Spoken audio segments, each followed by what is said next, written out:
Interior and National Administration, CS, that's Kithure Kindiki, has said an emergency desk has been established at the Immigration Department in Nyayo House to hasten the process of processing passports.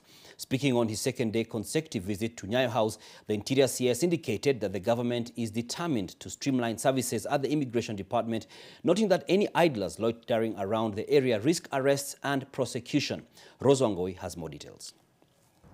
Interior Cabinet Secretary Kithure Kindiki has paid another visit to Nyayo House this morning.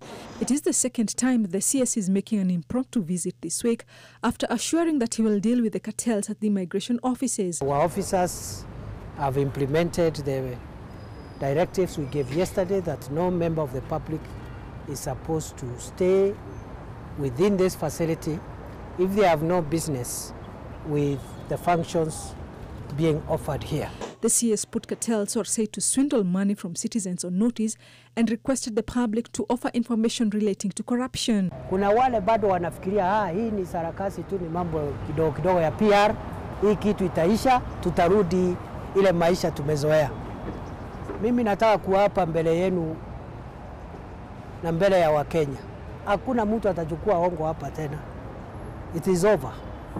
Nobody will come and do that monkey business here again. The few members of staff, the few officers who may be tempted to try and roll back what we have started here, we will make sure that they don't succeed. The order by the CS comes in the wake of rising concerns over a bribery racket working together with immigration officials at Nyayo House to solicit bribes from members of the public, especially those applying for passports.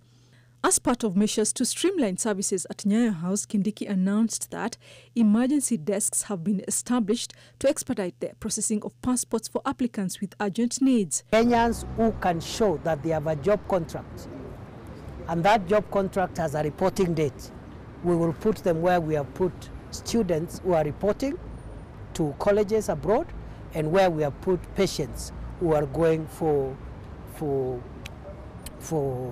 medical treatment.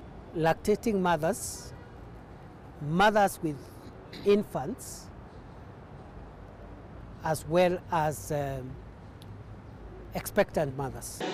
In order to fast-track the processing of passports, the ministry has introduced a double-shift working formula as well as buying and repairing printing machinery. We understand the printers are not enough, but why is it that the person who pays some money to some crook will have the passport printed? What has changed? We are producing about 1,700 a day, 1,700 nights. And the reason why the production cannot change is because we have two equipment. So the factors are standard. So until when we get the additional printers, we expect the pace to remain the same. Meanwhile, the CS has assured the public that the current backlog of passport processing will be cleared within the next 2 weeks. 14 days from now, the backlog will be over, and going forward, we start now implementing the 7-day policy. Last week, Kindiki labelled Nyayo House a crime scene, blaming corrupt officials for the interminable delays in passport issuance and processing. 4 people suspected of soliciting bribes from Kenyans in order to process their passports were arrested earlier this week by officers from the Directorate of Criminal Investigations, DCI. Rose Wangoi, NTV.